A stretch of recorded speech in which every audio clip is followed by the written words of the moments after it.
Luke's Episcopal Church. St. Luke's. St.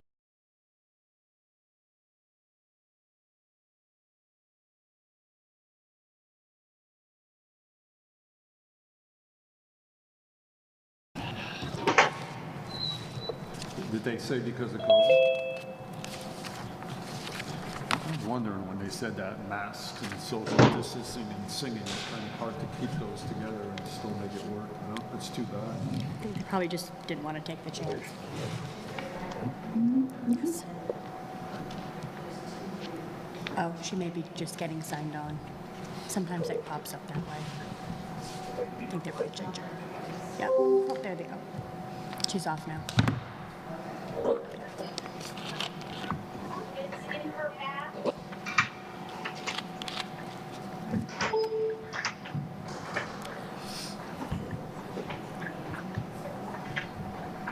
For this topic, it'll be just Ginger. He hasn't been real vocal on this one.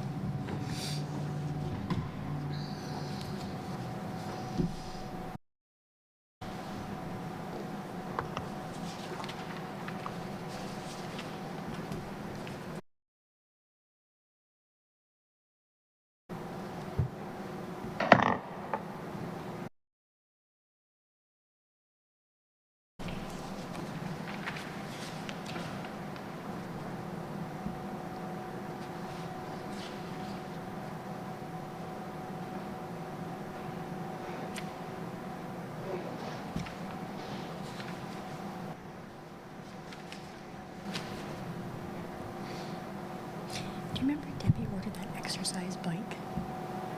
Where did that go?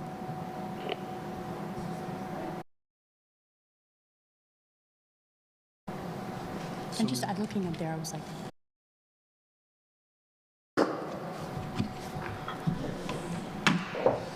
well, Rick's comment to that. I don't care what sign you put No, up. well, 6 o'clock. sure. Yeah. It's 6 o'clock. I'd like to call the meeting to order. Can we all rise for the Pledge of Allegiance? I pledge allegiance to the flag of the United States of America and to the republic for which it stands, one nation, under God, indivisible, with liberty and justice for all.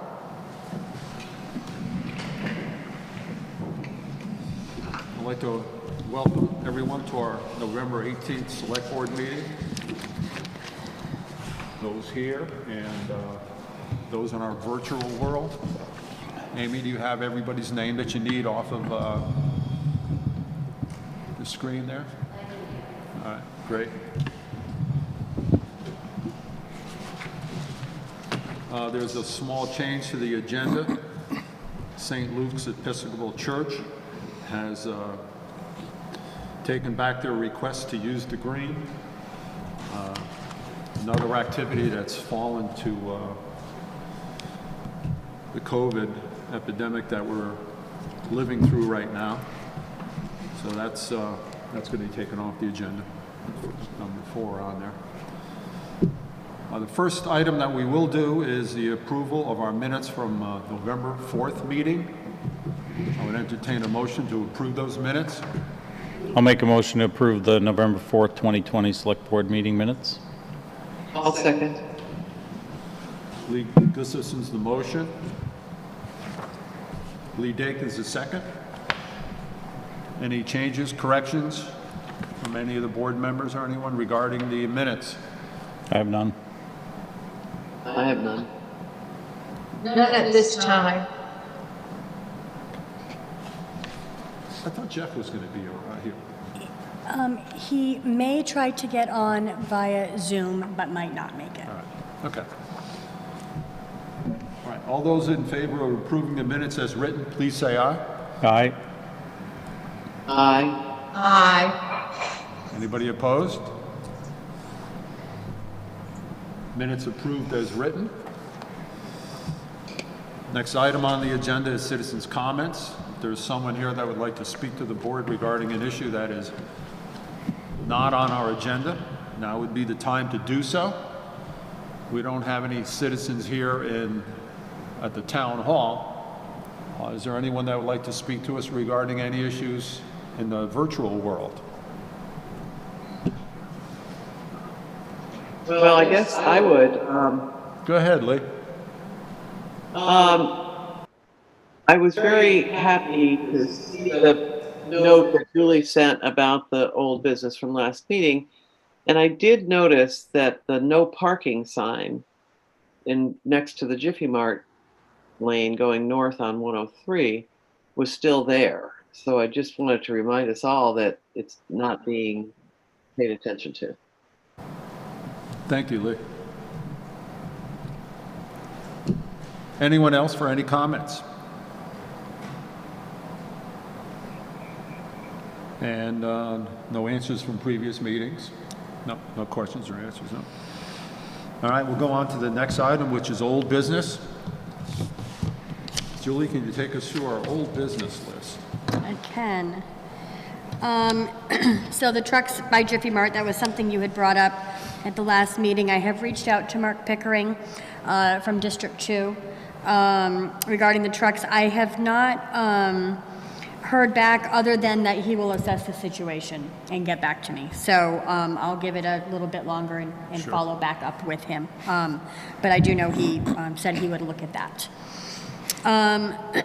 The dispatching fee question that you brought up at the last meeting, I actually there's been quite a bit revealed on that to me. So I reached out to Tom Bach, and I reached out to Vermont League of Cities and Towns about what they were doing with that, major increase in dispatching fees from the state police. So Tom was able to do some research with some of his colleagues at the legislature, and I learned this afternoon that actually it was Bill S-124, which had in it specifically stated that no unfunded mandates could be passed on to taxpayers.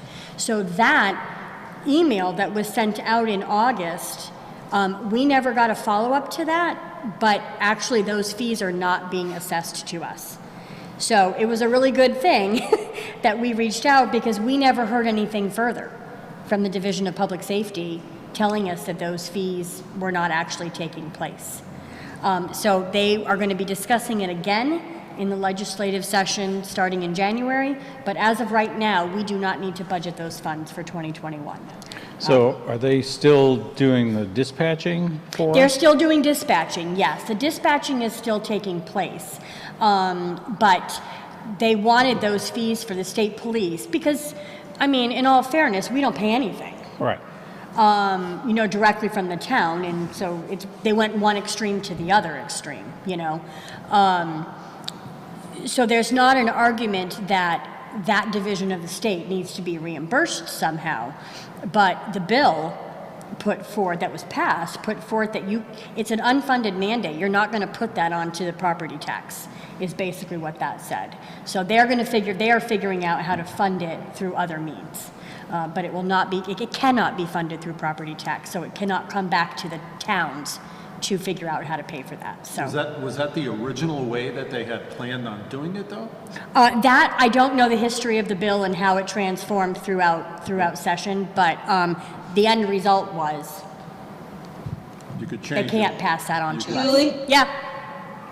Thank you for looking into it. It just seemed really crazy, especially this year, that to save some money on one end, we're going to then turn around and charge the town. So the taxpayers pay for it, even though Chester's not paying for it.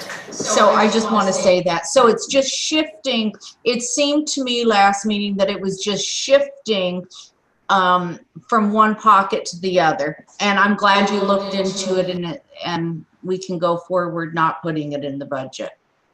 Yeah, absolutely. So that resolved that issue.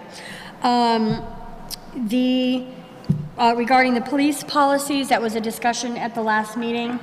I reached out following that meeting, had a couple conversations with Chief Cloud. I reached out to Jim Carroll, the town's attorney, on how to proceed. writing and reviewing of police procedure is not in my skill set. I'm not a police officer. I don't feel, I've had a conversation with Arnie about this. I don't feel confident in reviewing those procedures. I don't know how to take down I don't know how to do a drug raid. I don't know how to do those things to tell them how to do them. So, and neither does this board. So I reached out to Jim. We both agreed. VLCT now has Trevor Whipple, who is the retired police chief from South Burlington, is on staff with VLCT for this exact purpose. So I've had a couple of conversations with him.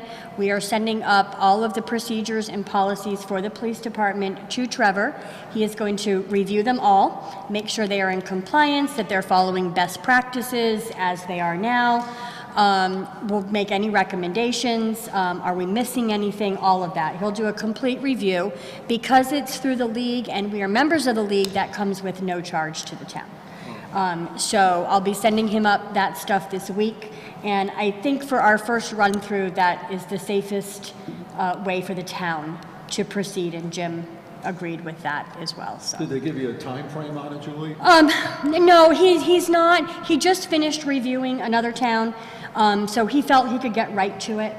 And a lot of the policies that we have are league VLCT policies from previous years. So it should be relatively easy for him to review and see where we're lacking. If we are, we may not be. And new procedures that we may need. So he'll do a complete deep dive, and if we need to go beyond him, we certainly can, but it's a free resource. He certainly is qualified, more than qualified, and it's through the league, who covers us in all liabilities. So it seemed like the appropriate place to go. Well, and it makes sense because a lot of it is state mandated and state Correct. controlled anyways. Correct. So unless there's some specific Chester ordinances or regulations in there that are specific just to Chester, everything else is pretty much going to be Right. standard. Yep. So that'll help a lot in the long run to update the policies and get them to where we want them to be. And then with his advice and his help, if there's something that we want to address a little more in detail or specifically, we'll have his guidance to get us in the right place to where we want to be. Well, and we know that we will have additional procedure that we need. A lot of this is procedure. It's not policy, it's procedure. So we know that we'll need new procedures because in the new emergency services building that we'll have next year, we have a holding cell for the first time. We have a processing room for the first time. We have a Sally port for the first time. And there's all procedures that go with those spaces. So those are things he will help us start drafting so that they're in place when the new building is open. So, yeah. Yeah, they didn't even think of that it's a whole new Yeah. situation. Yep. Great. Yeah. And then, yeah. And then Popple Dungeon, so remember the Popple Dungeon came in a little over. So we were successful. We did get that third grant that will help pay for that construction engineer, inspection engineer that we need. So that was awarded. It'll get wrapped into the other two, same funding source. So we'll get wrapped into the other two and we should be good on Popple Dungeon. We'll be going out to bid hopefully mid to late January is the plan for Popple that- Dungeon. Scheduled for construction next year? Correct. Okay. So did that money that we got awarded, did that come from at the expense of any other projects that we had? Or No. is it from a state fund that came in? It's from the, this one was through the Highway Mitigation Grant. And there's not a lot else that we're financially prepared for that would have been ready for that program. It's, relatively speaking, it's a larger pool of money. So it was a perfect grant because we were only looking for about 120. So it was the perfect grant for that. You know, if we were going to use that for Popple Dungeon, I mean for Route 35 or any of those, our match would have been substantial. So it was a good fit. It was a good fit. So we're not losing out on some other end of it to No. get this one. No, and to be honest, we really are in a position, grants are fabulous and we love them, and so they're quote-unquote free money, although they're not, but, you know, free to us. But anyway, we have a lot of really big projects going on in this town right now. We need to wrap a few of these up before we take on much more. So it was let's get this one off the table, we'll get EMS off the table, you know, Depot Street will take it off the table, and then we can start looking at some of those next level projects. But, yeah. Thank you, Julie. You're welcome.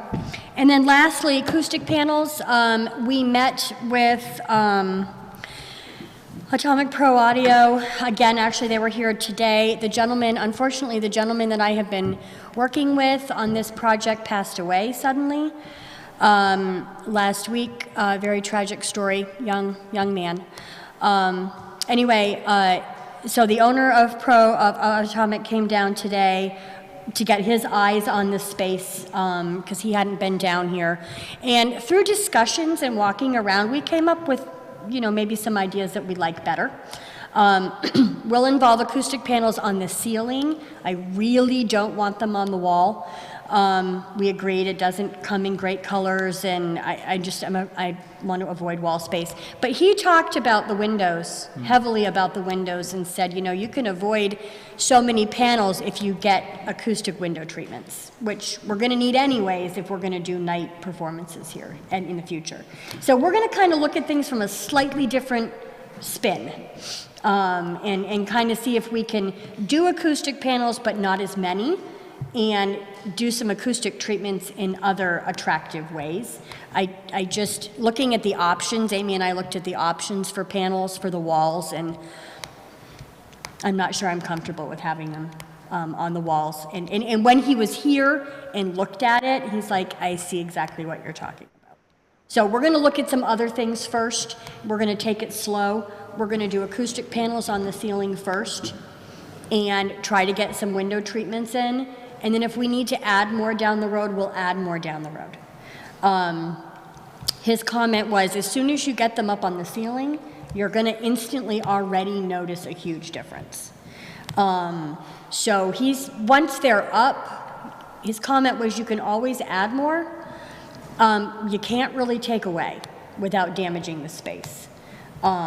The way they're attached to the wall, they don't really come off. They're not made to come off without doing damage to the wall. So that's the route we're going. So we're going to be looking at some window treatments and getting costs on that. He knows our budget. Our budget is the 12. He knows that. So going to do what we can to stay within that. So how does that impact the schedule for the sound equipment? So the window treatments, he can do anytime. You don't want the sound set up when they do them on the ceiling because the floor needs to be clear. So the thought was we would start getting the ceiling ones up, get those in, get this set up up here, and then start looking at window treatments and kind of do it in phases was the plan. So it shouldn't hold us up. Okay. Yeah.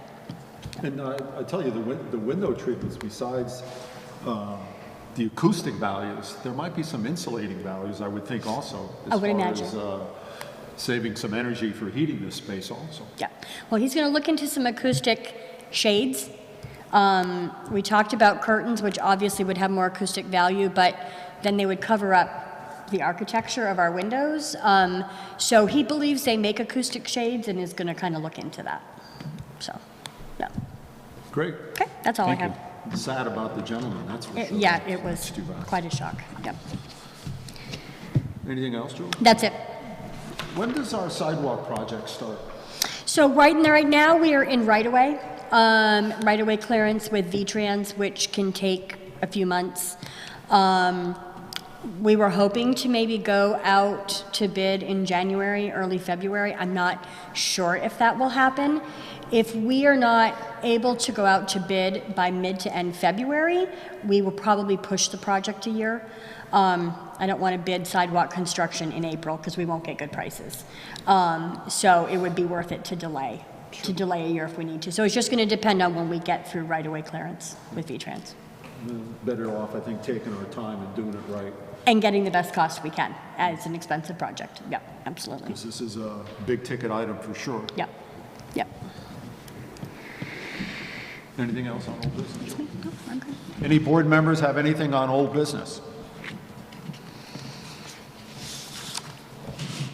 All right. Hearing none, we'll go on to the next item, which is the Chester Snowmobile Club and the use of town roads. It's a yearly request from the Snowmobile Club,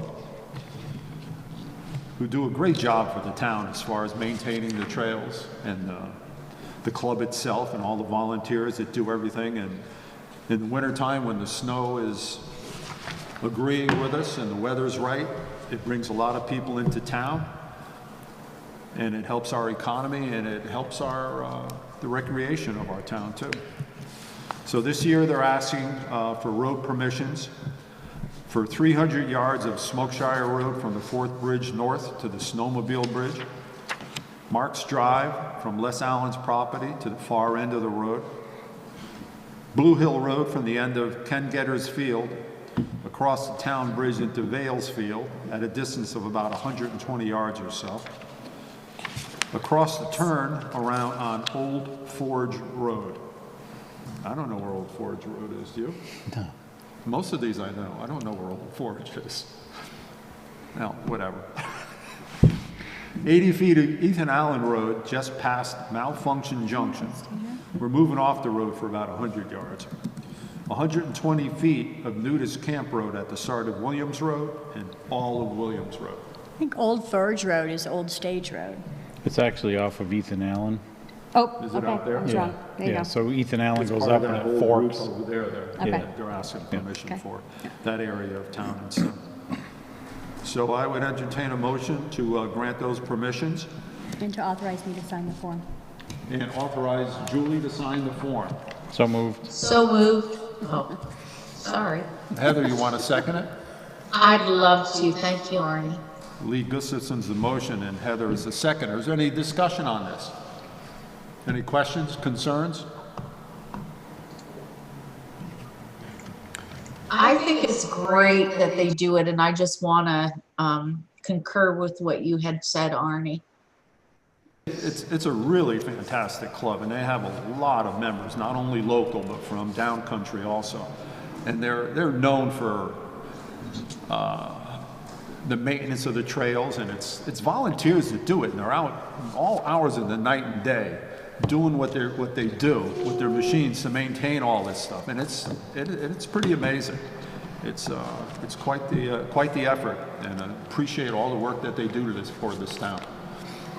Exactly. Thank you. All those in favor of approving the motion, please say aye. All right. Aye. Anybody opposed? Nope. All set with that one. Hey, Joe.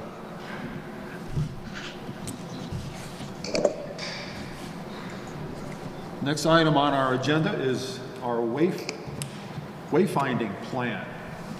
Julie, can you give us some history on this and where we are with it all? Sure, and we have Carla Westing is on. She is the chair of the Master Plan Implementation Committee, and Bob Flint is a member, and he is on. And Lee was going to try to make it, but it looks like maybe he wasn't able to.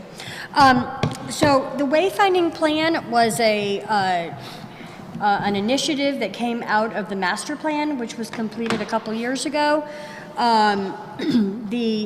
You formulated a couple years ago the Master Plan Implementation Committee. We have worked a lot of hours and a couple of years on the development of this plan. Wayfinding is basically how your directional plans move traffic through your community. And it all is quite involved. It's regulated by transportation laws. It has to be approved by a transportation committee, as you guys are learning. And so tonight we are here with, you've seen what the signs will look like. We're here with the sign design as well as the layout of the plan. And I'm going to let Carla or Bob add anything that they might like to. It was just identified early on that it's a beautiful place. A lot of people shoot right by on Route 103 and they miss the green area in our main street. So we were trying to formulate a way to direct that traffic to the green area in Main Street. And this is what we came up with. Carla, I'm having a hard time understanding you. You're breaking up a little bit. I don't know if it's at your end or on our end. So Carla was talking mostly about do you think you want to try it again, Carla, or do you want me to sum it up? Well, I think if you caught it, the basic idea was to direct people downtown. Yeah. This triangle, I mean, the whole crux of the wayfinding plan was at the triangle here of Depot and Maple. And, catching the skiers going to and from the map, not just skiers, anybody going to and from, coming on 103 and turning.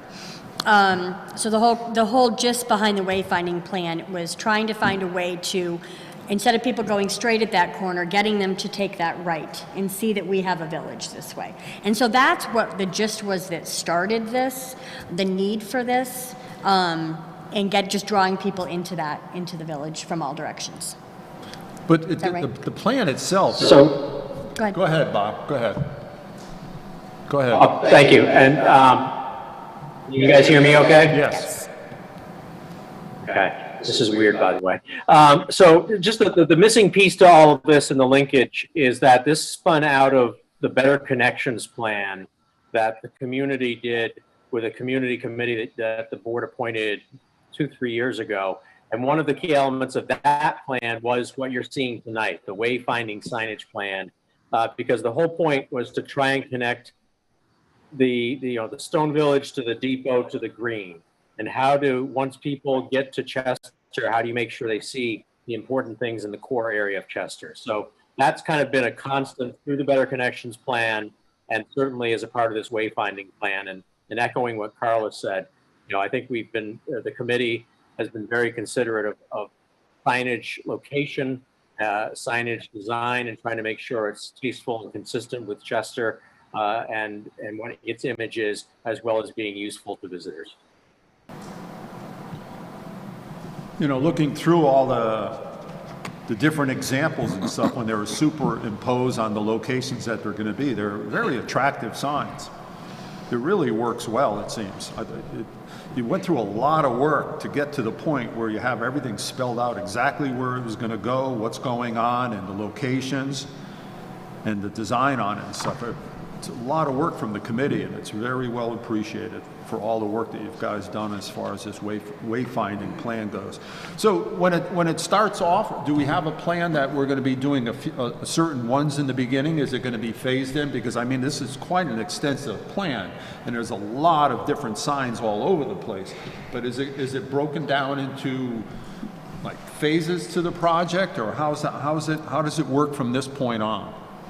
So we talked about, I think the very first signs that need to go in are those signs in town that are directing people to the village, because that really was the main purpose of this plan. So I think the thought was starting there, doing a few of those the first year, and then each year reassessing what we feel are the next year's priorities. Obviously, cost will have a factor into that. But I believe the general consensus, correct me if I'm wrong, guys, was to start with signs that were directing people into the village. I had a question. Go ahead, Lee. This was a really nice, wonderfully drawn out packet, but how many signs are there proposed? I couldn't tell how many signs we're going to have all around town. That was my first question. I don't know that I have a total, Lee. My guess is it's a lot. I don't know that I have a total, Lee. Have you, Carla or Bob, have you ever seen a total of signs? I haven't seen a total, but some of them we felt could wait. There are already 3 signs, Chester. They're serving the purpose, and those probably some of the last to be implemented. Yeah. There's also signs identifying Chester Depot, Stone Village, and that is a bit redundant with some of the signage that's already there. So those would wait and be done at a much later date. I would say it's probably half a dozen to to begin with that are more critical. 32 on the maps that are shown. The other question I had, I've had some people come up to me and comment on the signs that we have as we're coming into the village on 103 from the south. I think it's at near where Zachary's Pizza used to be, as well as the sign that comes into the village from the west, from on Route 11. And they felt that they needed to have some refurbishment. So when I saw this, I thought, oh, that's great. So, but if that's going to be phased in for a while, I just wonder if we want to think about taking a look at those signs and seeing if they need to be sanded down and repainted or whatever, because they're great signs, but we don't need to be redundant with it. But I did have some comments from people who live in Chester about maybe needing to refurbish those a little bit. I think it was the feeling of the board that they are getting tired of signs and at some point will need to be replaced. But because the price tag for this entire package is high, that we wanted to start with the most important ones first, which are in the village core. Okay. That sounds great. Thank you.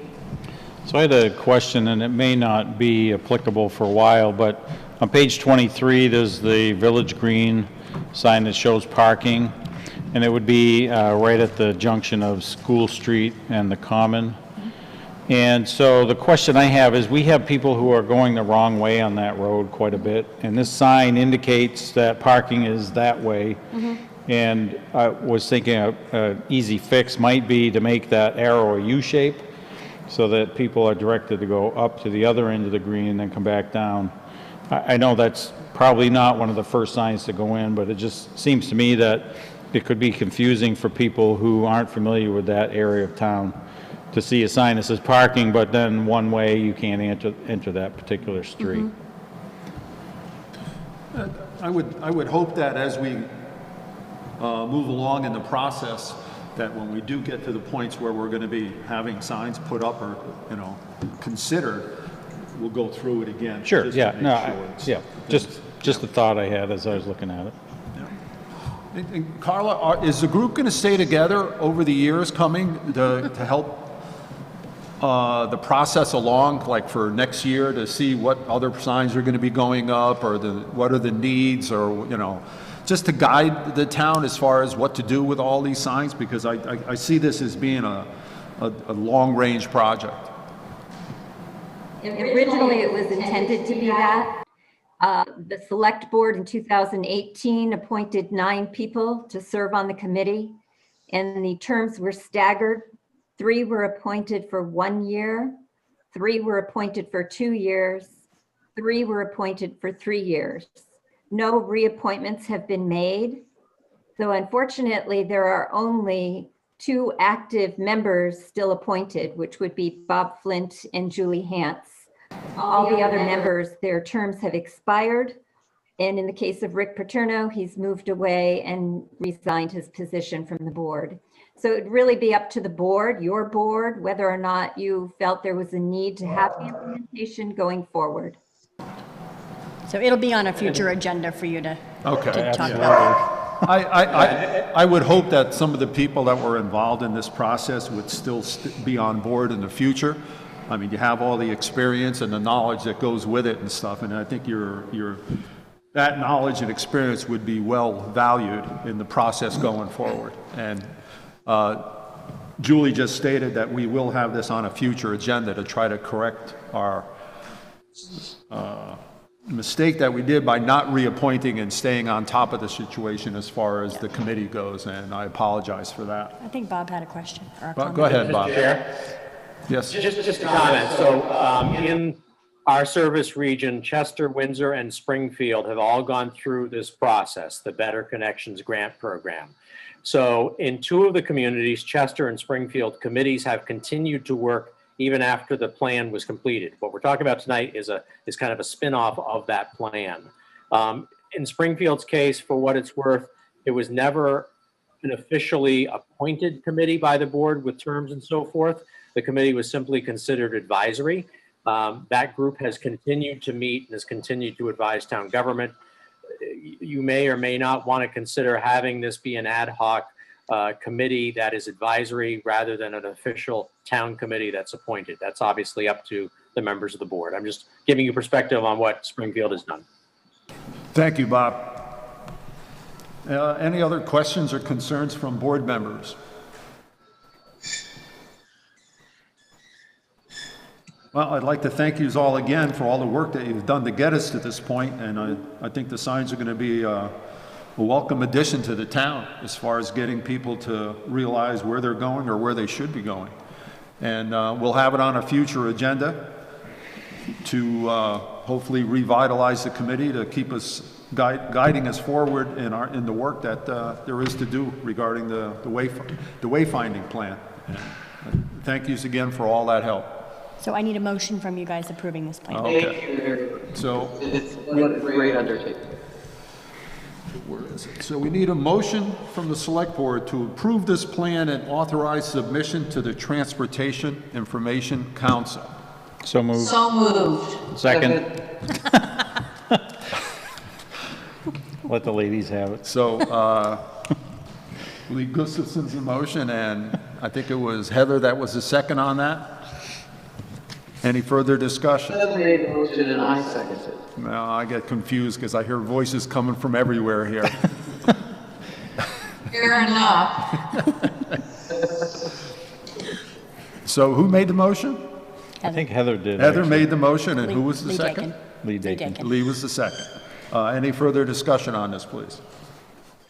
Well, I just want to say that I agree that a lot of people spend a lot of time and it's a wonderful thing and the product is going to be great, even though it's going to take years to have all the signs. But I'm really appreciative. Thanks, guys. It's great to have the plan in place so that when monies are available and we have the desire to you know, do some more work towards those ends, that we have a plan. And that would help if there's ever grants that come up, I would think also. When monies are available through grants and stuff, that you have a plan in place, so it makes a big difference on it. Hold up. It's fine. We could, yeah. All those in favor of the motion, please say aye. Aye. Aye. Anyone opposed? Motion passes. Thanks again, folks. Thank you. Thank you, Carla and Bob. Yes. Next item on the agenda is our discussion regarding speed limits on River Street, High Street, and Andover Road. In your packet, you had the information sheets regarding those three areas. And Julie, can you take us through this one too? So this, really at this point is up to the board. So we've got the data, or as much data as we really can collect for this year, on these three roads in particular. So what the board now needs to do is have a discussion and decide what you're gonna do about the speed limit. Are you gonna lower it? What is gonna be your next move? So when doing that, you need to take the data that was given, but also the roads themselves, you know, the layout of the road, what is the initial purpose and intent of that section of road, and kind of decide how this data fits into the whole picture, and do you feel that reducing a speed limit in these particular areas is warranted.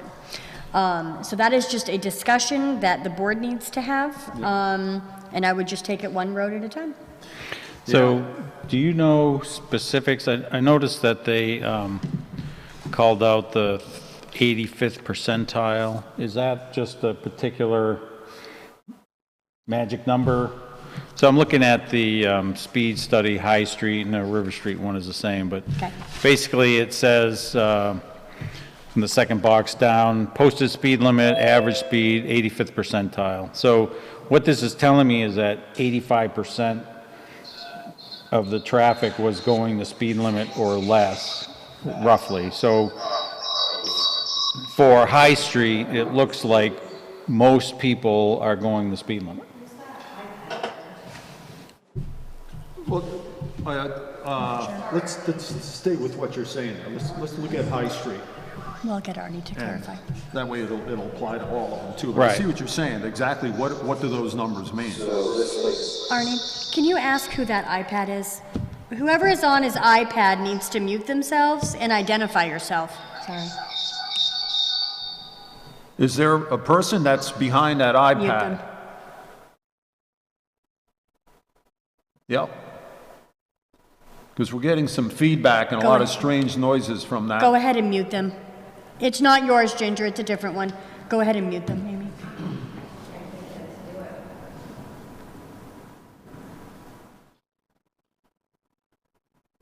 Is it okay, Amy? Can you kick them out? Can you remove them? We're having a little bit of trouble on our Well, somebody joined and it's giving a, virtual issues. end of things, so bear with us. you should. Well, the feedback is gone, so at least that piece is gone. Yeah, so is the They're iPad now gone. too. They kicked off, Amy. Wrong meeting. That should solve it. So let's take it like you said, Lee, one at a time. We're going to start with the High Street one. And the question was, does that 85th percentile, does that mean that like 85% of the people were traveling at 33 miles an hour? So, yeah, the way I understand it is that the average speed, both eastbound and westbound, was 27 and 25, westbound and eastbound respectively. And then the 85th percentile, so 85% of the people were traveling at that speed, the shown speed. So westbound was 33 miles an hour and eastbound was 30 miles an hour. Right. I So think that's based correct. on these data, it looks like that 85% of the people are right around the speed limit, plus or minus 3 miles an hour. So if you go to River Street and look at that same thing, basically it's a little bit higher. You got 34 westbound and 35 eastbound. And then you have the outliers where you have a lot of, some people going, in excess of 45 miles an hour. Yeah. So I guess the thing that I got from this was that most people are traveling the speed limit. If you look at the graph on page 2 of each of these, it shows the speed limit is the vertical black line, and then you see that the majority of people are going below the speed limit, and they have a few outliers. So to me, what this is pointing to is more enforcement, just to catch those people who are exceeding the speed limit. And then you get to the Andover Road, which we had 106 miles an hour on one day, or one direction, or one location, and then 70 miles an hour in another. And the first thought I had was somebody's just trying to game the speed radar sign to see how high it will go. Rick, Chief Cloud's comment to those two high speeds is the other thing that you could consider if it's like a one-time thing. Could have been a state trooper responding to a call. Granted, they shouldn't have been driving 107 Yeah. miles an hour. I hope But it it could, wasn't a state but it trooper. could have been, because they do, Yeah. when they're responding, there are times that they're very excessive. So he's not saying that that's what it was, but But that again, outlier could be that situation. I mean, this particular graph, the graphs for Andover Road, show a lot more people exceeding the speed limit in both directions, both locations. So from my perspective, again, I think it's some enforcement that needs to be put into place, because most people are going the speed limit. I take that back. You get most people going between 41 and 45. Right. So there needs to be some work done on that particular road in those areas. We can go back to River Street for a minute. Sure. I see all the same totals that we're all seeing. I'm also looking at the volumes of traffic going per day, or over this period of time. And remember that there are no sidewalks on that road. It's heavily populated. And that was one reason I thought it was important to consider putting it at 25 within our village limits, putting it at 25 because lots of traffic goes on it. You look at this vehicle volumes and it's pretty high for the period of time from the 25th of September to the 7th of October. And this is on River Street. And so those are my comments about it. Yeah, that is quite a bit of traffic, over 5,000 total vehicles for a small side street. And I was kind of surprised about the tractor trailers because I would have thought that road was not a through truck road, but that, you know, I don't know if there's signs for no through trucks or there's a weight limit on River They have Street. weight limits. They don't have any no through truck signs. Just the Yeah. weight limits, that's what Just they weight go by? limits. Yeah. The 24,000 pounds. Yeah. But you're right, and there are plenty of big trucks coming up that road and down that road. But yes, that's, it seems like that's more trucks than should be Been using that traveling that road, yeah. road. You said 38? That's the number that I see. So third box down on page 1 shows vehicle class volumes. Tractor trailer trucks were 38 for that And time. that's in like 9 days. That's a lot. Yeah. Right, yeah, I agree. I'm not disagreeing with you. So we requested the data to try to help make an informed decision on which way we want to go on this. We could leave things the way they are. We could take one road at a time. Like say right now we're talking about River Street. And we've got the data. We see what's happening, and it's kind of our choice on where we want to go with this or how we want to proceed. Do we want to just leave it the way it is? Do we want to try to have more enforcement to try to get those numbers down as far as the speeding goes? Do we want to change the speed? Do we want to bring it down to 25 miles an hour on that road? So it's... Arnie? Yeah, go ahead. I have a question. Do we have any research or do we know if lowering the speed limit actually makes people go slower? So I think we should definitely have more enforcement, but I'm wondering if we decide to go to 25 miles an hour, do people still go the average speed limit even if you decrease it? Do we know anything about that? Did you read the advisory report that was included in our packet? Because that had some discussion relative to that whole question, the speed limit guide that was sent for the state. Because one of the things they say is that people are going to drive at the speed that they feel the road can take. And so if you modify the speed too much, then they're going to ignore it. But if you look at page, I think it's page 20, under enforcement, the speed limit will only be as effective as the enforcement it receives. Right. So I think that's our first step, is to increase enforcement on these roads and see if we can get people to pay attention to the speed limit, especially Andover Road. That seems to be the one, to me, that had the most egregious exceeding the speed limit for that particular area. And so asking our police to patrol that road a little bit more heavily and put people in mind that, oh, by the way, the speed limit here is 40 miles an hour instead of 70 or whatever it is. Well, am I? No, go ahead. Yeah, my concern, and I did look at this, I didn't memorize it or anything, and it's interesting, but my concern is if people are going 70 or crazy, that's going to be crazy at 25. I mean, that's just egregious speeding. So that's why I'm not sure we should change the speed limits until we enforce it. That would be my recommendation as well, especially on Andover Road, because if you look at the speed limit is set to 40, more people were exceeding the speed limit than were obeying it. So I think that if we enforce the speed limit a little bit more, then people would start slowing down and then get in the habit of slowing down.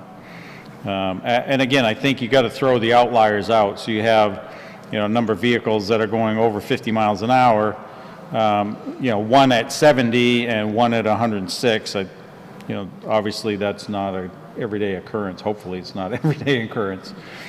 But that would be my recommendation, would be to ask for more enforcement on that road. But I also think we shouldn't have the study and then do nothing. We should keep looking at this and try to have our officers enforce it, and 6 months, a year, do another study or look at it again. Julie, do you know if that radar sign, when it's working, can it be set so that it doesn't display the speed, but it's just sitting there collecting data?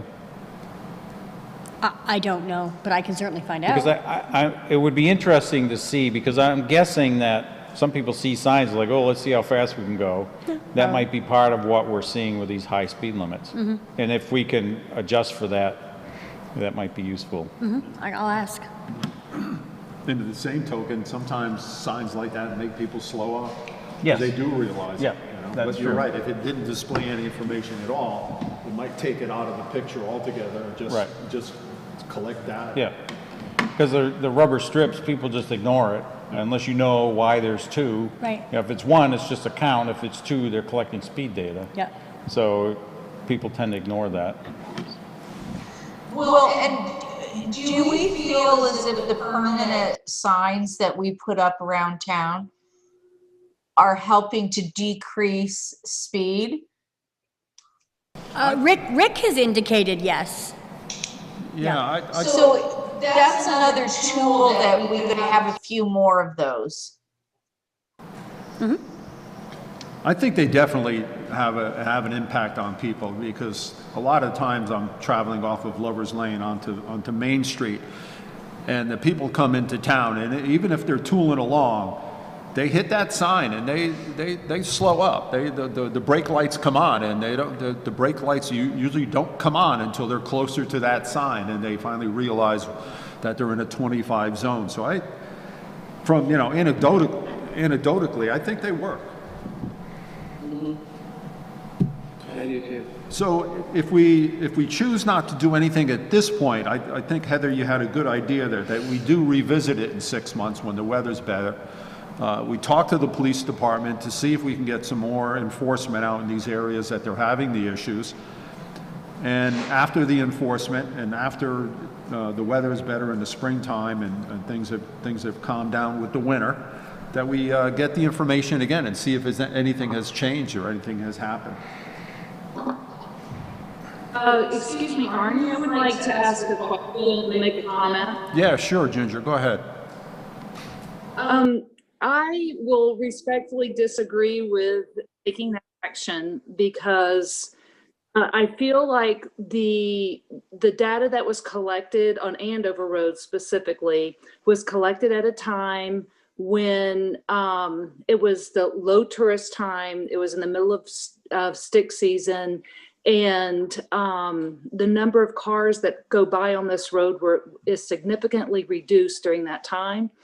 And also, I don't understand the highs and lows of I guess my next question is the data that you are looking at available to the public? And I'd like to see that. And I know that as I stand out with my neighbor and we watched cars come up over the hill, and that sign that was capturing the data, it was, most of the time it captured it at 50 miles an hour.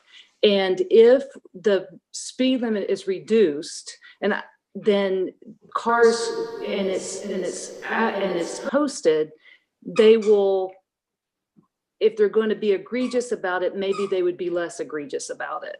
And my other statement I'd like to make is, how does it negatively impact anybody to reduce the speed limit on a road? It doesn't cost money, and it is safer for the people who live on that road. And we're the ones that experience it daily. As far as what you said about that 50 mile an hour, it kind of makes sense because of the data. And this data is available to anybody that would like to stop into the town hall to get it. You can get copies of it. I'll email it to you, Ginger. Thank you. You're welcome. Yep, that 85th percentile on the Andover Weston Road with the 40 mile an hour limit, it says 85% of the people are traveling at around 49 miles an hour. So, and I see what you're saying. If the speed limit's 40, everybody bumps it up 9, 10 miles an hour because they figure they're not going to get a ticket on it. Because that's usually a threshold that's used like that. So if you lowered it to 30, maybe everybody would be traveling 40. That is an option that we can go, or we could do or not do. I think I would like to see, and the board has expressed getting a little more information in the springtime, because like you said also that the data that we collected was only for 9, 10, 11, 3 or 4 days. Yeah. So it wasn't exactly an extended period of time, and it was only during, let me see, it was October, I guess, 9th to the 12th. Well, there's 2 sets, and then there's more in November. But it's still, it's not a lot of data. There was 3 or 4 It's not a lot days of data. there. Yeah, and then there was 3 or 4 days in November also. So Which we don't- basically reflected the same data. Yeah, Correct. yeah. Very, very similar So data maybe sets. it'll change, maybe it not. So, Julie, Yes. what did the chief, what did he say? Rick's opinion regarding Andover Road was a little bit like what was in this this guide, this speed limit guide. His only comment is if you lower a speed too low for the purpose and intent of that road, you can actually create a more dangerous situation because then you get people passing and trying to speed up and just being stupid. So it's trying to find that balance between, you know, the layout of the road and, you know, kind of the engineering of the road itself. You know, River Street, you know, is windy, it's narrow, it is really heavily populated, really residential. You know, dropping a speed from 30 to 40 in that particular area probably would have a benefit. 30 to 25, you mean? 30 to 40, 25, whatever I said. Yeah, you know what I mean. No, it's not. It's 30 to 25. But on a road like an Andover Road or a Route 103 or a Route 11, 103 isn't a good comparison. Andover Road or Route 11, one of those, if you take the speed limit too low, you could potentially make an even more dangerous situation because if it's too low, people are not going to drive a slower speed because the road is designed to handle a higher speed. So it's just finding that balance. Right. For Andover Road, I think my personal opinion and kind of what Rick was saying is let's just increase enforcement and get the message across 40 miles an hour and talk to Andover, get their 50 reduced to 40 and maybe get some enforcement, you know, in that area as well and send a message, the speed limit here is 40 miles an hour and hold people to that 40 miles an hour. Maybe those radar signs do go up. Maybe you do put one up on Andover Road in the future. And maybe we get a few more mobile ones that we can put at different places because I've seen a lot of increase in people going fast in different areas.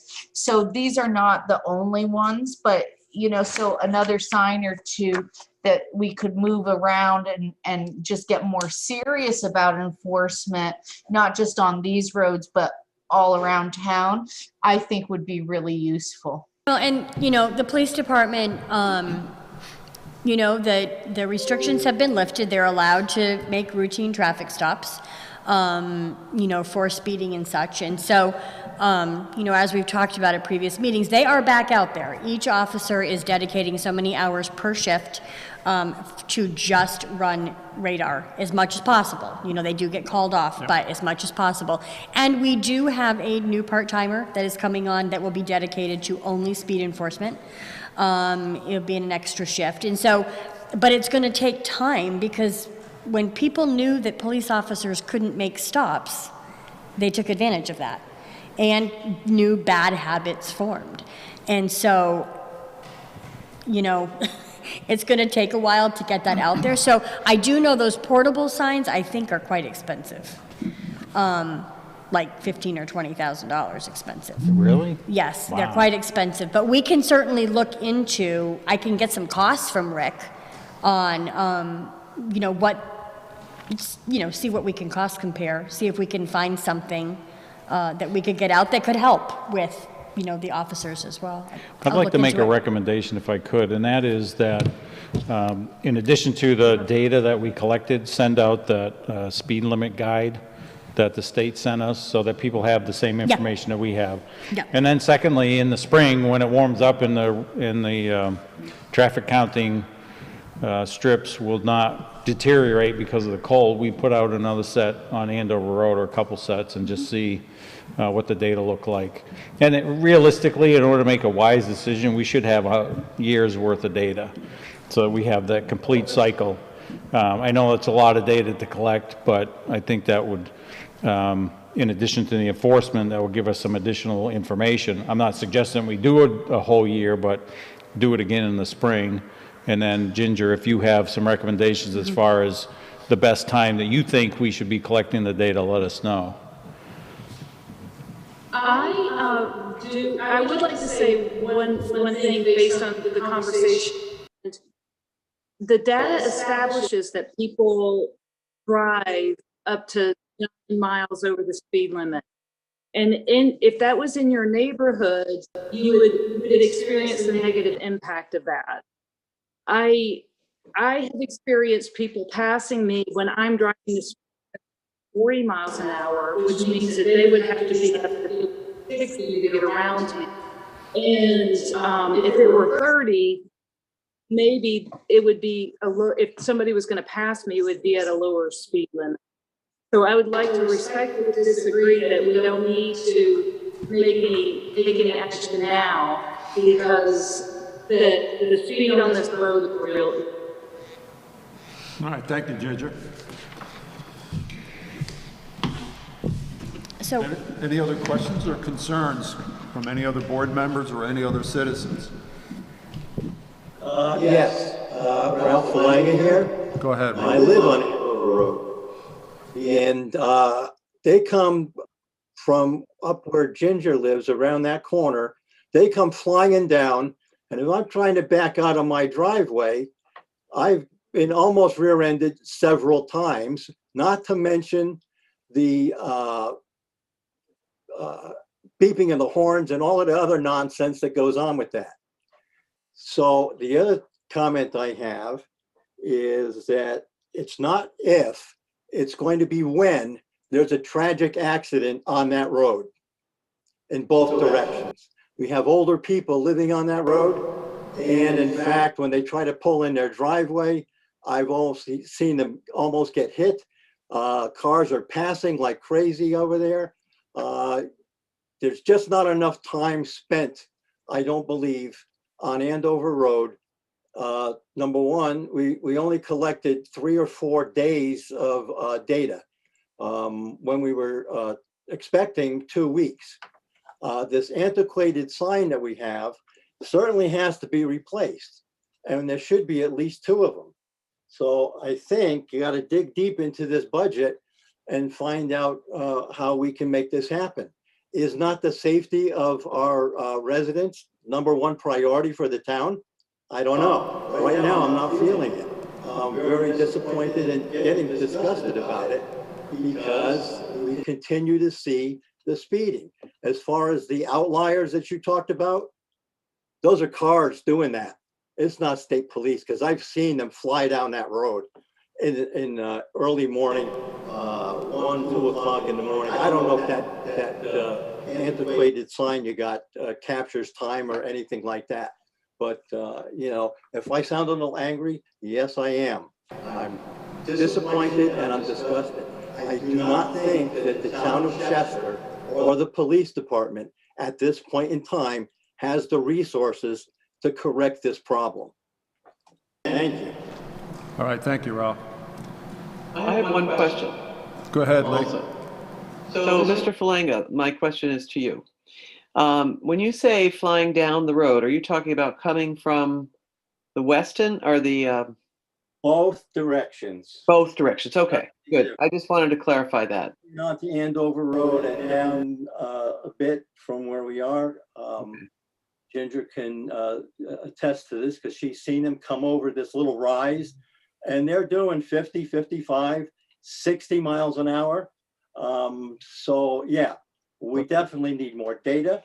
Yep. We definitely need more enforcement, but I just, at this point in time, I got to be quite honest. I don't see it happening. I don't know how it's going to happen. I really don't. And as far as reducing the speed limit, they're passing us anyway. It's dangerous. So I don't care what speed limit you're going to put there, they're going to pass. We got to have more enforcement. And it's hard to say what time of day, what time, what during the week, what time of the month, all of this, because it changes for sure. But, you know, maybe some of the select board members would like to spend some time on Andover Road and physically watch this for themselves. Mr. Falanga, this is Lee Gustafson. I appreciate your comments, and I would encourage you to look at the data that was collected because it does have time data on there. So on one of for the November data that we collected, the heaviest travel times were between 3 and say 8 o'clock in the evening. And then for the other times, it was between 8 and 10 or 11, and then again in the late afternoon. So some of those questions will be answered, but I appreciate your comments about the enforcement, and I think that's what we're encouraging the police to do, is to spend some more time up there enforcing the speed limit. I will find out how much time they are contributing to Andover Road. One other, And I think that this is an issue, A, put more police officers out there monitoring it, B, continue with some studies, and in another 6 weeks, if the police are seeing, you know, we aren't seeing a decrease, we can, I'm open to changing the speed limit, but if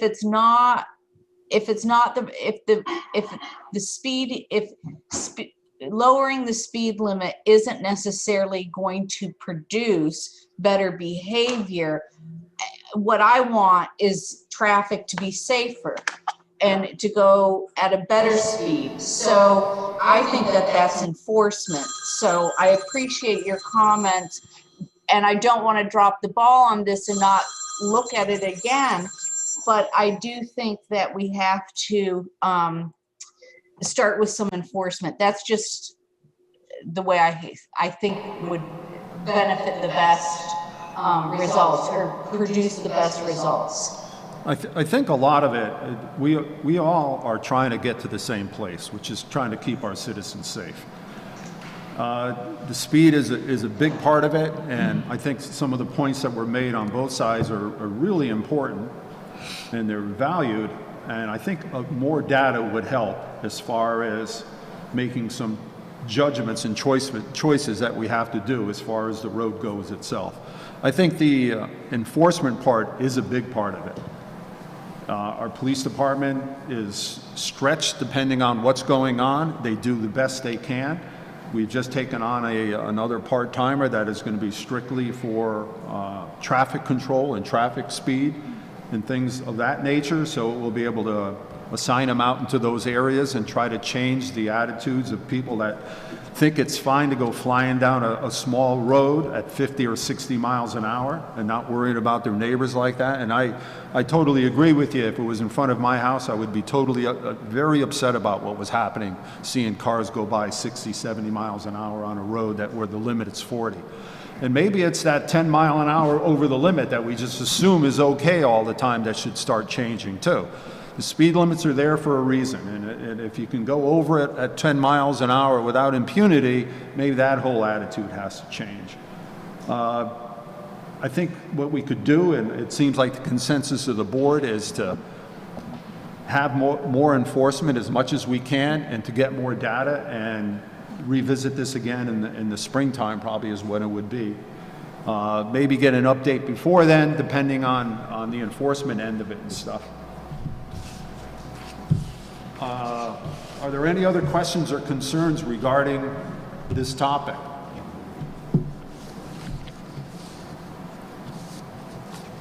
Well, Julia, you kind of got the gist of everything that we've said there and where we're going, so we're going to go on to our next agenda item, and that's a assistance program for water and sewer users. I guess this is from the state, Julie, that is going to help people out that might be falling behind on their water and sewer bills. Is that correct? So, this is really just information to get out there. The state, through the CARES Act funding, has established an arrearage assistance program.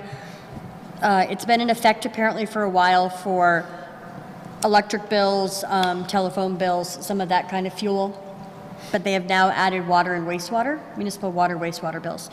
So in essence, the program is Chester. I went ahead and registered the town. You have to be registered in the program to be able to receive money from it. So I registered Chester. It just makes it available to our water sewer users. There's a website you can go on. You need to register yourself.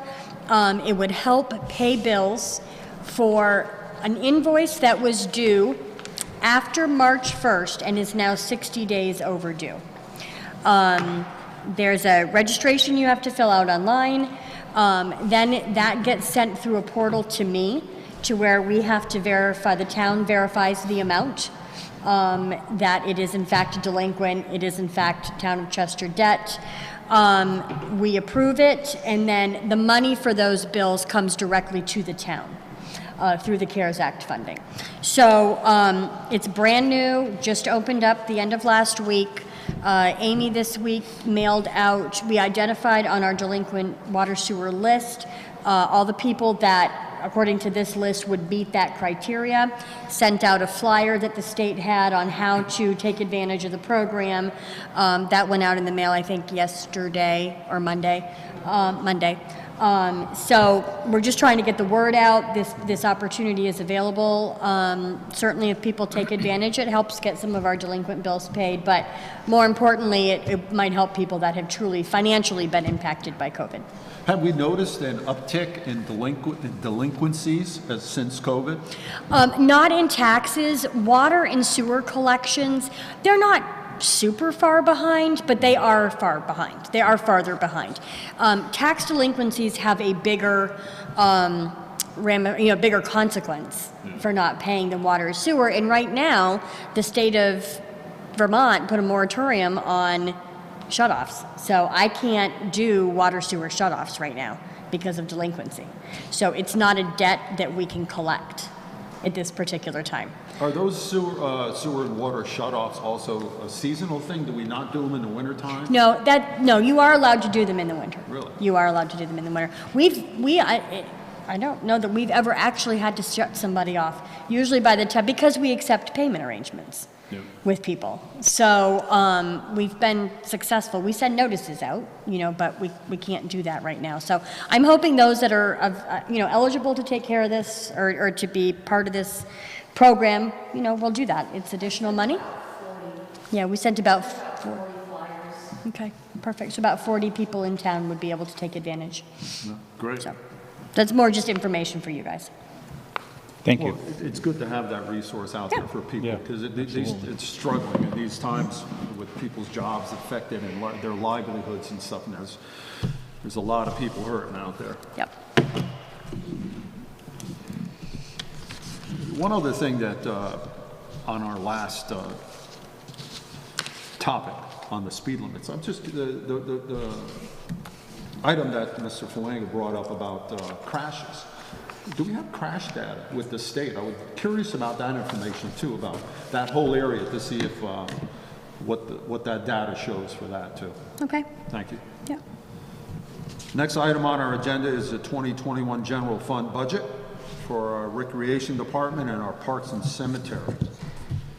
And we have our department heads here, and I think the first one is Parks and Rec. So Matt's here to Can we stand in a certain place? To Right at the mic. For people to hear, you got to be to the mic. Do I need to wear a mask? No, you're far enough You're away. far enough away, so. So I will say before Matt gets going, when you look at this budget, we're moving things around. Kind of the flow of these budgets is confusing. Why certain things are within certain categories. It just developed over time. So you will see a lot of moved to this line, moved to that line.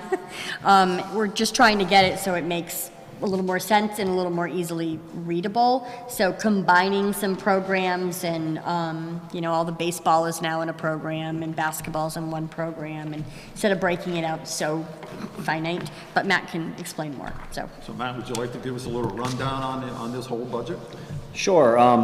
Like Julie said, just to kind of reiterate a little bit, we kind of combined a lot of the items to go into one, just to make it easier for myself and Sil, and everyone putting the money in the account. So that's one thing we did. As far as everything else, the numbers I think they're pretty similar to last year, as far as programs, for next year, I should say, as far as, on average, they've been the past couple of years. You want to talk about facility repair? Yes. So the biggest jump would probably be the facility repair. And a lot of that's going to be due to the fencing or some type of, I don't know, what's the word I'm looking for? We're going to create a better screening, between thank you. us and two of the property owners.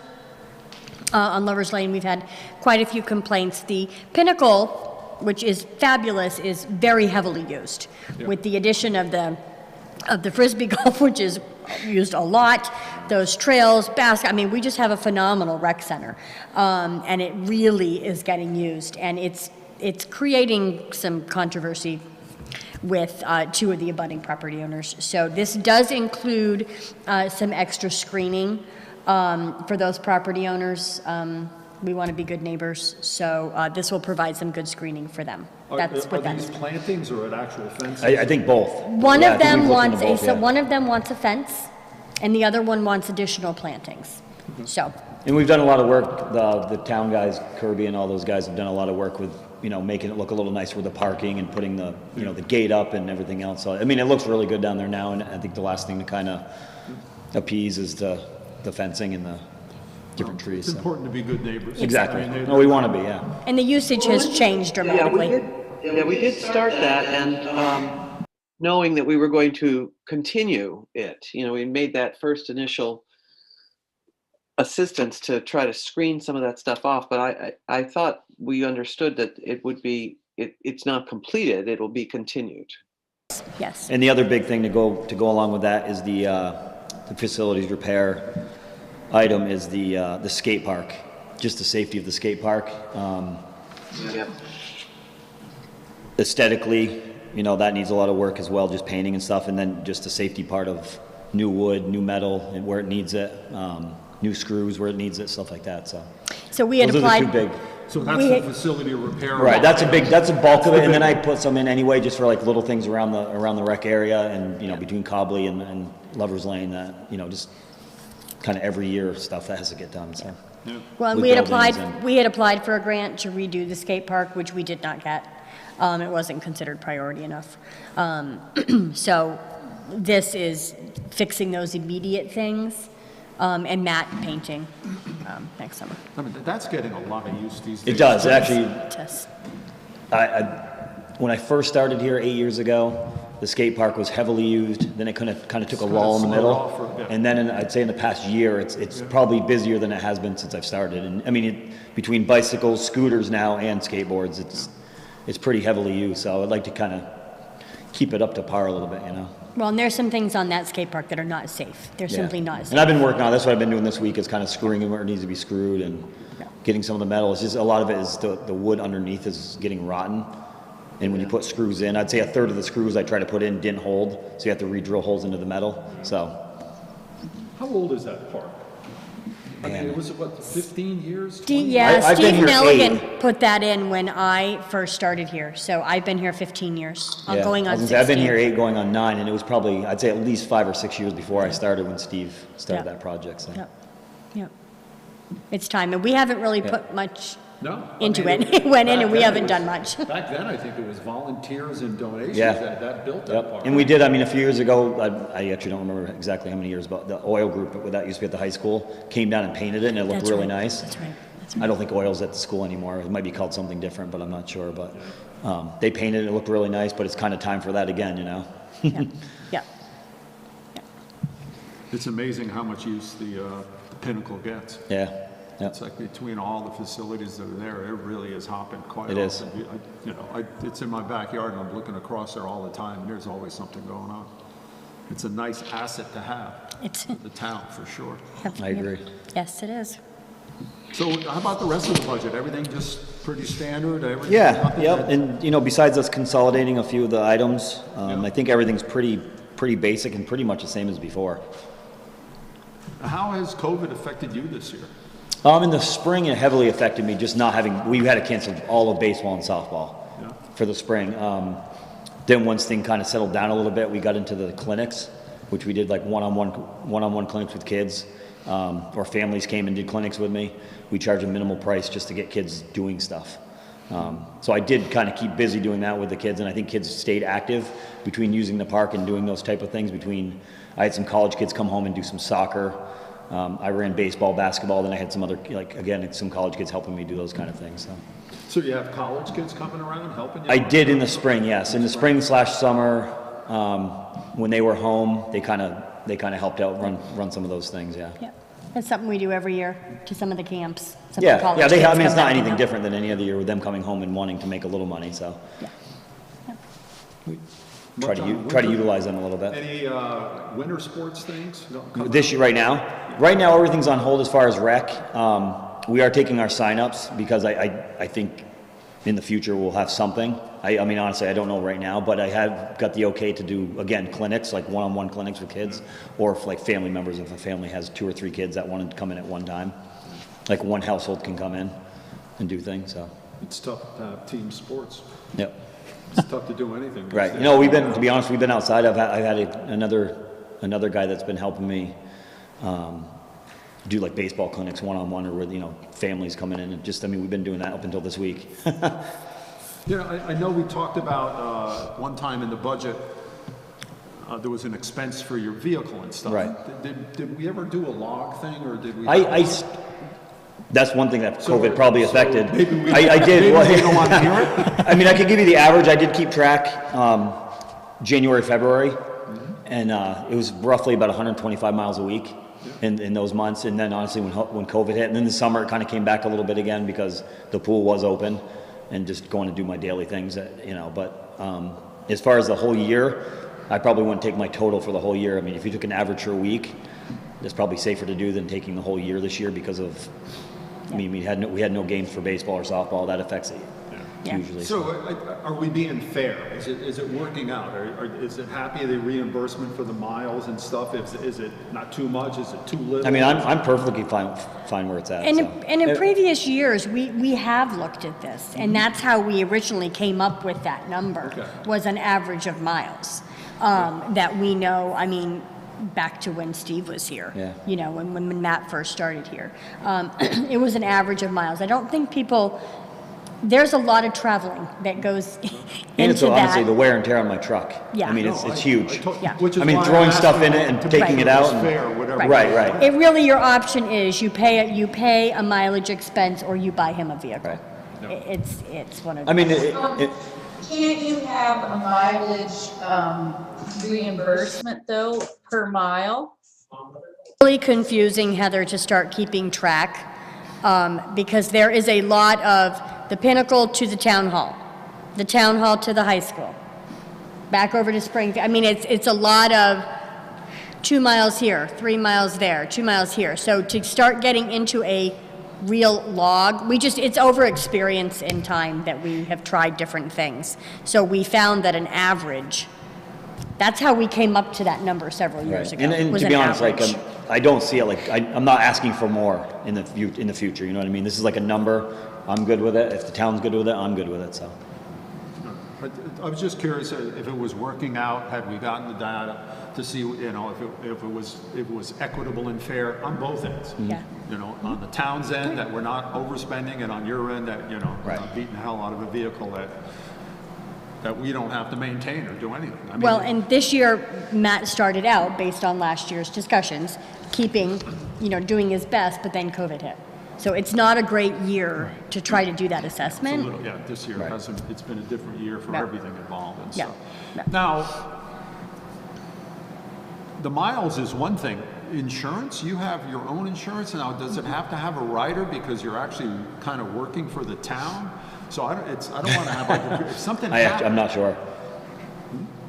I've never really looked into that. I don't know. Like when I'm on duty, is it Well, I considered don't a know. I town mean, truck? Say But you're being working for the reimbursed, town, so- and if something happens, you have an accident, someone's injured, does your insurance company say, hey, we don't care about you because you're working for the town, and does the town say, we don't care about you because you got your own insurance? Well, I think that's where the reimbursement to him comes into place. That's Our part of it. reimbursement to him Is for all those is for needs? all of that. We are not assuming liability for his truck. We are paying him to use assume. his truck for these services. So we just have to make sure that that's clear on however that's spelled out somewhere, that Mm-hmm. it's not a gray area, that, you know, the insurance company realizes that and they're okay with that. Yeah, I can certainly check into it I again. just, Yeah. you Well, know, because it's putting the town out there, and it may be putting yourself out there, Mm-hmm. you know? It's a per diem issue, right? You get paid per day. Right. Instead of per mile. So, Right. you know, it doesn't matter how many miles you drive, we're going to pay you a certain amount per day. So from my perspective, it seems like the amount that we're paying you, as long as you're happy with it and we're happy with it, we're good to go. But I think the insurance question is a good one to Yeah. ask anyway. I'll ask, yeah. I believe that because we pay him, Right. I believe that is on to him if something happens, but I will clarify. Heather, did you have a question? Where'd she go? Oh, there she is. I was just gonna say that that's a really good point, and, you know, as in your own business, if you have an employee go and do something, you can still be liable. So it would be really important to just make sure that we're covered. All right, thank you, Heather. I'll check Good into it. point, Arnie. Yeah. Any other questions or concerns for the rec department while Matt's here? Just thank you for all you're doing. Thank you. Great job. Yeah, our rec department has a good name. I It's a mean, very we good all- name. We offer a lot for a small town as far as our recreational facilities go and all I the agree. programs and everything else. That's a lot. There's a lot It going is, on. it is a lot, and I think that Matt and I were actually having this conversation earlier. You know, we oftentimes just say, oh, it's the rec department. But for the economic development and the marketing in the town. It's huge. It's huge, because there have been many, many occasions, and I'm not exaggerating when I say that, there have been many, many occasions where people have moved to this area with kids, just they're looking at different towns in the area, and Chester was chosen because of what we offer for kids. I mean, it's why they specifically, and that's compared to Springfield and Ludlow, and, you know, they're looking at all around, and they go down to our rec facility or see all that we have going on. And it's what drew them to buy here. So, you know, it's a big piece that we need to market well for the town. It's a good investment. With our new wayfinding sign that's Yeah. going to point to Pinnacle down the road. Correct, I mean, exactly. people drive by that all the time and don't know what's just What's down there. the road there. That's right. And when they turn and they do realize it, it's like, wow. Yep. They're, Yep. They We got have their a own pool, they got phenomenal baseball, facility. They got tennis, they got everything going on. Yep. Yep. Sweet, nice job, Matt. Thank you. Appreciate it. Any other questions or concerns for Matt while he's here? All set? Thanks, Matt. Thank you. Jeff, I think you're up. Cemetery department. It's not as glamorous as the rec department, is it? I know, I feel kind of bad back there. So you want to just give us a quick rundown on your budget and your thoughts on it? I tried to keep it about the same. I tried to cut where I could. Yep. Hoping that all works out. And Not a big change in Parks and Cemetery. We did, when it came to salary, Social Security, medical insurance, that whole piece between Cemetery and Public Works is, well, Cemetery and Highway, both Jeff and Eddie are 50-50. Wasn't quite the 50-50 split in previous budgets, so that's one of the things that you're going to see, but it really is 6 months, 6 months. So there's a 50-50 split on all benefits at this point for both of those employees. So you'll see a little bit of a change in numbers there when it comes to comparing it to budget. But other than that, there's not, Jeff didn't really have any needs as far as capital equipment. We went through his list, and not anything needed for 2021. 2022, No there's big a few items, things, nothing. but 2022 will be potentially a new tractor. We Yes. talked about new mower. But for 21, everything is still in good working order and not due to be replaced. Wow. Any questions or concerns for Jeff? Jeff, you have any questions for us? Any concerns? I don't believe so. No? Just quietly, smoothly moving along. Yeah, thank you for not being center of attention. Thank you. We, when I will say for the survey, we are gonna want to get Deb Daniels to come in and survey some new lots on the High Street Cemetery. Is slated for this year. Okay. Hearing no other questions or concerns, I'd just like to thank you for your work for the town. You guys do a great job. The cemeteries always look pristine. Thank you. Always everything's where it should be, everything's going on the way it should be, and you quietly do all your work in the background, and you never make the headlines. That's a good thing. Thanks, Jeff. Thank you. Yeah, thank Take you. care.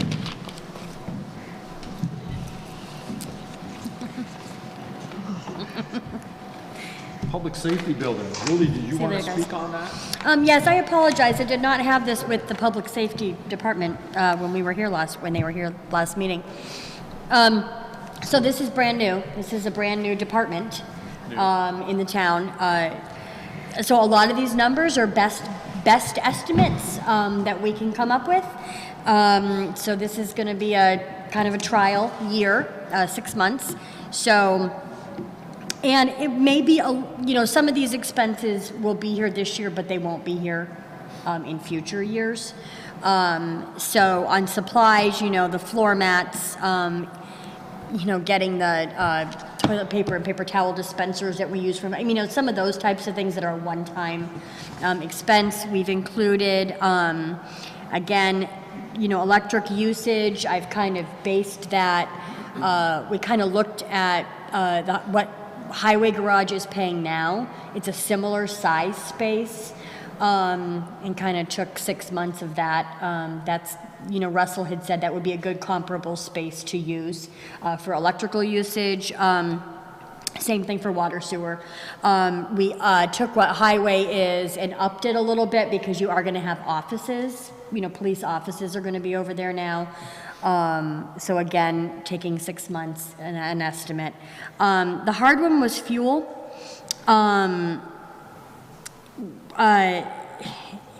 We talked to Suburban to get an idea, on usage. We just gave him the square footage of the building. What do you think? This is just a guess because it is. It's supposed to be an energy efficient. It is brand new. We put in 3,000. That could be way over. I don't know. I talked to Kevin Rasik, who was the architect on the building, to ask, and in order to have them run that analysis, there's a company we have to go to have them run the analysis, and that costs us money. So I thought, why not just put in 3,000 instead of paying money to get an analysis Right. on how much fuel we're going to use, That's interesting because when you design a building and you put it out the bid, part of the process is a heat loss calculation, which determines the heat load of the building which gives you a good idea what it's gonna cost to heat it. Yep. And he's saying that you have to pay someone to come up with To come and do a full analysis on anticipated fuel usage. That's what I'm being told. So And I'm he- not gonna pay for that. I He, mean, you know, and he should have done, as Ani suggested, they should have done a heat loss calculation in order to size the boiler. Right. Because otherwise you get something that's too small or too big. Yeah. And Do you want me to that- ask that specific question? I And then would maybe ask you the guys question. could determine? Yeah. Okay. Because if they calculate, you know, if they specified, you know, 500,000 BTU, Yeah, I mean, they Unit. base it on something, they had to. Right. And usually it's the size of the building, insulation values and things like that. Okay. So, and it might not be an exact number, but it gives you a pretty good idea. So I'll get that from him and then share that with you guys, and maybe you can then maybe see if this is an accurate number. give so us- do you think that this is high or low? I'm wondering if this is high. Okay. I feel like it might be high. And we can't use the town garage as an assessment because they burn wood. Right. And town hall isn't really a great, because they've got that big, huge open bay for fire. So like, so it really is a stab in the dark. So I will ask that specific question of the architect, and see what I get for an answer. I had asked for, and I think my words were, can you do an assessment to tell me how much you think the fuel usage would be? I So think would- I apparently asked the wrong question. So Yeah, I'll and it ask. wouldn't be Kevin, it'd be the mechanical guy, whoever spec'd the mechanicals. Okay. That would be the guy who would have done that calculation. Okay, And it's gonna be an estimate, it's not gonna be exact, and, No. you know, there's a whole bunch of factors that come Yep. into play, but Yep. that's gonna be a decent start anyway. okay. So I know who got that bid, so I will reach out to them and ask the question of them directly. Okay. And then, the rubbish, we're not having a dumpster over there. The guys are just gonna take the responsibility to bring what garbage is there over to the dumpster at the town garage instead of paying, you know, $1,200 a year for a dumpster over at the EMS building. And then grounds maintenance, you know, this year we paid that landscaping plan, which we may be able to reimburse, but I did not budget landscaping for 2021. So the grounds maintenance line, would that pay for our guys to mow the lawn and, you know, do whatever they do? It could, or- but we don't typically break that down. Like, Okay. we don't charge rec for Parks and Cemetery to go mow. Okay. You know, that's just part of That's Parks just and part of their Cemetery. job. Right, right. Yeah, we take care of Okay. our own property, and that, it's all through Parks and Cemetery labor. Okay. So that's why it doesn't need to be a budget line there unless you want to budget something for landscaping the first No, year. I- I didn't think we needed to go there. Yeah, I just wasn't sure how it worked, that's yeah. all. Yeah, So the other question I had, Julie, was some of these costs we're paying right now for the space that, say, Right. police department or whatever. Right. Have those costs been reduced under the different facilities that these groups are pulling out of? yes. Okay. Yeah, yeah. I didn't drop them tremendously No, because, again, you know, I don't want to short us other places just in case. So there may be a little bit of redundancy and a little bit of doubling up. I think once we have at least 6 months Right. of being in that place, 2022, we'll be able to budget way more accurately on all those items. Yeah. I did add a line, I don't think it's on your guys's, but the propane tanks needed at the emergency services building were not part of the original bond number. And the town of Chester we own our propane tanks, because we bid our fuel every 2 years. So we bought the tanks a number of years ago. So we need to purchase the tanks that are needed for that site. And what size are those? Well, we apparently some time ago, I found an estimate that we received from Suburban for 4,000-gallon tanks.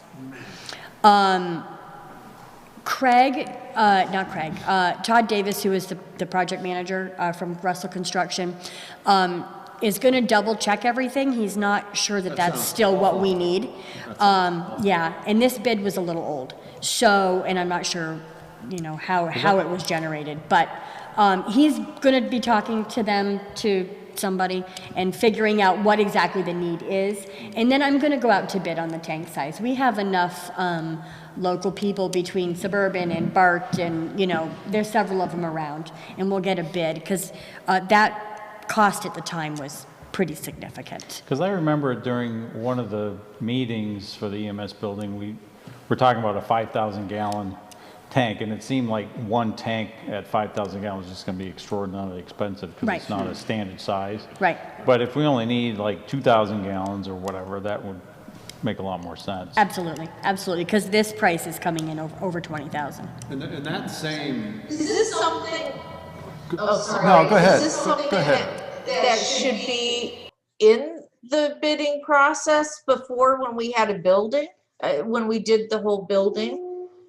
I think, well, I don't know where it should have fit. So it's an oversight. It could be, Heather. I'm not really sure. I was just brought to my attention last week that, geez, have you figured out who's going to be providing your tanks yet? And I'm like, what tanks are you talking about? So it was kind of a new thing to me. So, yeah, so that's why I'm here, but I do feel we need to go to bid to get a decent cost for those tanks, because it's a high number. I mean, it's 20 grand, so it's a high number. Okay, and the other question that I have is, we were thinking of landscaping, that landscaping could perhaps come out of the bond money if we're under budget. Do we think we're gonna be under budget? I am working very hard. I think I'm annoying them. I'm working very hard to keep it under budget, because I would like to do a little bit of landscaping with that, but I would really like to return to the taxpayers and not have to spend all of that money. My goal is 100,000 to return. I don't know if I'll get there or not, but I'm trying awful hard. But maybe we can use the tank money, buy the fuel tanks and landscaping with what's left. Possible. Yep. well, those questions that you have regarding tank size goes right back to the fuel usage, because that's all related to the heat loss of the building. Yeah. So those have to all come into play. And the big thing with those tanks is going to be whether they're buried in the ground. They are. If they're buried in the ground, they usually don't have to have as many or as big because they're protected from the cold. If they're above the ground, it's a whole different story. I think they're buried tanks. Yes, they are buried tanks. Yeah, I think they're buried Yeah, tanks. so theoretically, the location for those would be on the police department end near the Sally Port. Yeah. So it'd be like, when they come in, they would back into the Sally Port, they would be just to the west of that, I guess. And it's not just for fuel, it's also for the generator. Right. The generator fuel is within those tanks as well.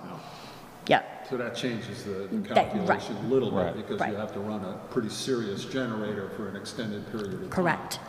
Where if it was just the heat of the building, then it's a whole different story. And there was a talk about having a tank dedicated to the generators and have a tank generated to the heat and whatever else, heat, hot water for the building. And I think it's still two separate tanks. I don't think that got merged into one big Yeah. tank. And I'm Because not of the sure cost, I think. I'm not sure what the best way of doing that is, because I'm not sure how often that genset's gonna get used. I don't know. No, it Yeah, they doesn't. don't lose power there very often. No. And when they do, it might be for extended period of time, but certainly not enough to plow through 4,000 or 2,000 gallons of fuel. Well, Todd was going to check out what was spec'd, and because I need that, he said, you're going to need that before you go to bid to any of these fuel companies. Right. So he's getting that info for me, and then I'm going to go to bid on the tanks and figure out what. And maybe you do it both ways, but I would think the tanks, not having a dedicated tank just for the generator makes too much sense, because you might as well build in the extra on your main Right. bank and just do everything with it. At worst, they have to fill it up a little more often, and that's a lot of times that's their driving reason why they want you to have so many tanks. Right. So they don't have to come and deliver that often. Right. And the other thing is, you get a better deal if you buy 2,000 gallons of fuel instead of 400. Absolutely. Yeah. Yep. So, yeah, Yep. okay. Absolutely. So I'm just waiting for that spec, and I'll. Is the building going to affect our insurance rates for the town as far as our buildings and property insurance and all that? Yes. Yes, that will be increased, but they don't give estimates on property and liability insurance until the building is up. So we don't have the property liability rates yet. That usually comes out in December. And so we're going to kind of look at Town Garage. We know Town Garage is an old building, this is a new one, but they think they could give us an estimate for 6 months, at least an idea, Because we'll only have 6 months of insurance on that building. And do we have insurance for it right now? Is it part of the bond and part of the building process, so in case something happens in the middle of construction? So that is not our bond. That is not our bond or our insurance to carry. It's a surety bond that is carried through Right. Russell Because Construction. we don't own the building. It's Right. not our building right now. Until they Until- hand it over. Until they hand over the keys, it's not our responsibility. That's designed, No that's matter what happens. part of the design build process. Yeah, they, right. Yep, so if the building burns down the day before they're turning it over, it's not It's on us. them. It's on them. Yep, Which would be a little ironic, wouldn't it? yep. Yeah, I wouldn't be smiling, but yeah, it would be. Any other questions on public safety building? All set? Next item is new business and items for future agendas. Anybody have any concerns or suggestions for future agendas? Your next budget is going to have, next meeting will have, for budgets, all of public works, so highway, water, sewer, Yeah. and then library will be tacked on there as well. And I'm hoping to have a draft of the reserve fund policy from Ron, for that meeting as well. All right. Any suggestions or from any board members for future agenda items? Julie, have you heard anything from Joss? I have. They are currently working through some negotiations, trying to get to a settlement point. I have had a few meetings with some of our state representatives. I have a meeting tomorrow afternoon with a representative, 3 of our senators, to kind of put a little pressure on the back end of things, which Jim has requested of me. I think we should know a lot more. I think December 1st. somewhere around there. I'm hoping to know more by December 2nd. So for your next meeting, I'm hoping to have an answer.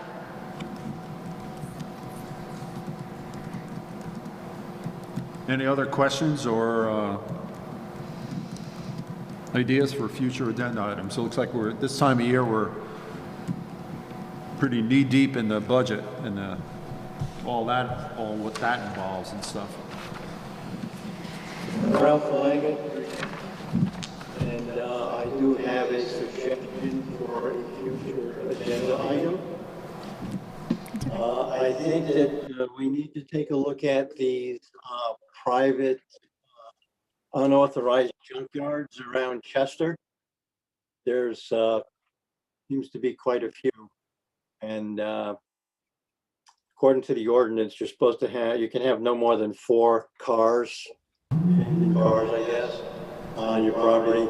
There are places that have quite a few more, and even on Route 11, there is a I don't know the exact address, but there is an area there that the pile of junk is approaching the roadway.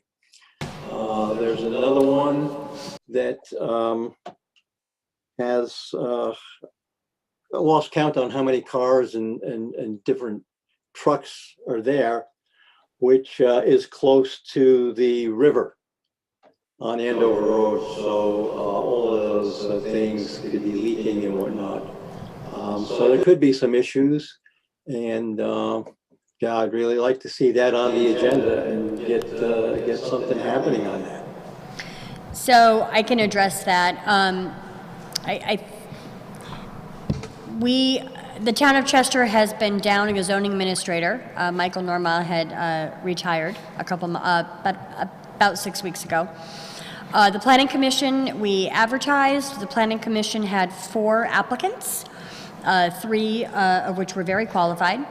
I interviewed their first choice yesterday, had a meeting with her, and it will be coming to you December 2nd for an appointment. And one of the things that we talked about in this interview process was that enforcement of salvage yard ordinances was something that was going to need to be a priority for this person.